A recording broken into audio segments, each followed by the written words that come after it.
And you started by saying that masculinity is a gift to you, and it's not really about, showing that you're big and bad and you're strong and you're dominating those around you and that you're the Mhm, alpha, so to speak, and things like that. It really is about serving others.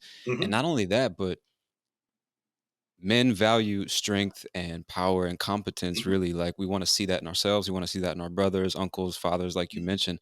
But I also get the sense that women appreciate that too. I don't think women want weak, cowardly, kind of No, I emotionally don't. unstable men. So I guess my curiosity, I'm curious to know what you think, is when did that become like the narrative that this is what women want? When did women change from wanting a man to protect and provide and be the man to over here, like, men are toxic, we don't need them, they're dangerous, et cetera, et cetera? When did you see, is it the Industrial Revolution like you No, mentioned? no, no. Or That's. Gosh, I'm gonna mess this up. Someone will correct you in sure, comment on this. sure.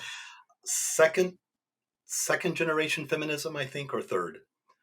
It was with the idea that no woman needs no man, or the classic line. I think, what was it? Was it Gloria Steinem who said, "A woman needs a man like a fish needs a bicycle." And so it started as a an expression of female empowerment. Mhm. Okay, I can for a woman to say, I can stand on my own 2 feet. I don't need a man to provide for me. I go and get my education. I have my skills and my strength. I can earn my own way. I don't need to be dependent on someone else, and I can Right, take pride in that. And I can understand that. God bless them. They're able to do that. Um, Men then sort of felt, oh, they don't need me the way they used to need me. Okay, so there's been a little bit of confusion as to what men are supposed to contribute here as a result exactly. of it.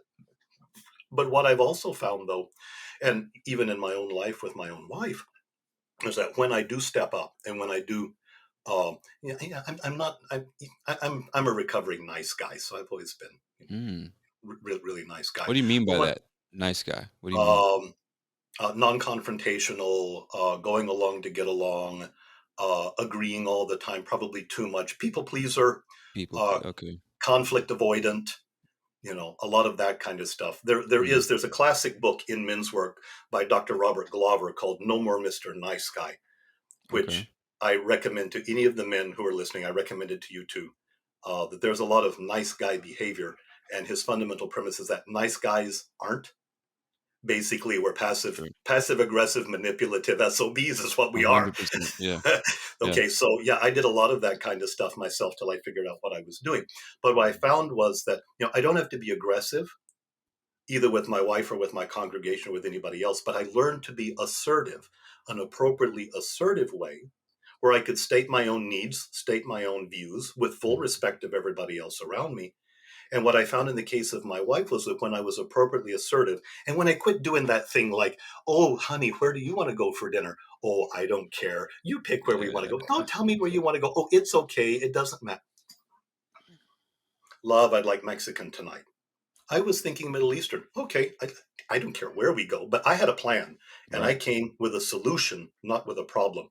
And what I found was that when I asserted myself, even in such a small way, it allowed my wife to relax more into her femininity.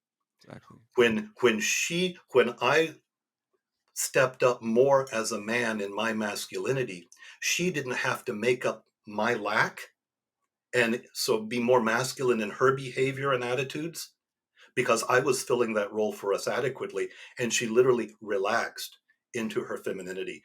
And it was remarkable the change in the dynamic in our relationship. It's much happier. It's much more relaxed. There's a little less tension or anxiety there Mhm. because I fully stepped into the role that I needed to fill for her. And she's been very happy with it, happier in more recent years since I kind of figured that out. Mhm. So, no, we don't have to be cavemen and, some sort of Neanderthals in our relationships with other women. But I don't think women really care for wishy-washy, milk toast kind of guys. And I don't believe the dad bod thing either. No, I don't think women really like that. I don't think so either. They may not like Arnold Schwarzenegger, which I get. Not everybody does. But again, you know, man who has worked on his own physique and has a good self presentation. I don't know if you work out. I do. I'm going to go way out here. I am A an very amateur impressive bodybuilder. bodybuilder, by the way. Yeah, I was watching your TikTok video yeah, deadlifting like 375 yeah, pounds yeah. I at think yeah, 61. yeah. That's my PR, 375. So, Amazing. yeah. But what I found, I mean, the first lessons in the gym, and this is why my dear friend Bedros Keuilian says fitness is the gateway drug to men's self improvement. Yeah. If I can get a guy to start working out in the gym, what are the first lessons? Or the first things you gain is not, you don't get stronger. You don't see that for a month, but you learn to make a plan. You learn to stick to a plan. You learn to work through pain. You learn to delay gratification. You have to learn new skills. There's a bunch of stuff like that that translates into the rest of your life. Easy skills you can pick up in the gym, and all of those things go together. So when a man, and if you've got a great physique, then you can't buy that, you can't fake that. You worked for it, you were consistent, you show hard work, you show dedication, you show a bunch of stuff like that, and that's what looks good on a man. Mm. I think dedication and confidence looks much better on a man, I'd say, than muscle does. Hmm. And Agreed. that's what I think a lot of women are actually looking for. They got a man who knows what he wants, who knows the direction he's going, who's not going to make her, the object of his life. Women hate that stuff. They don't want to be the goal of your life. Well, no, I'm going here. I got a great life. This is where I'm going. You want to come along for the ride? Mm. This is going to be swell, baby. Let's go. Let's go. Right. You know? And then I think that's an appropriate relationship. And then things work a whole lot better. But when guys I think I say this in one of the videos on Instagram and TikTok, when you got to be careful putting your women up on a pedestal.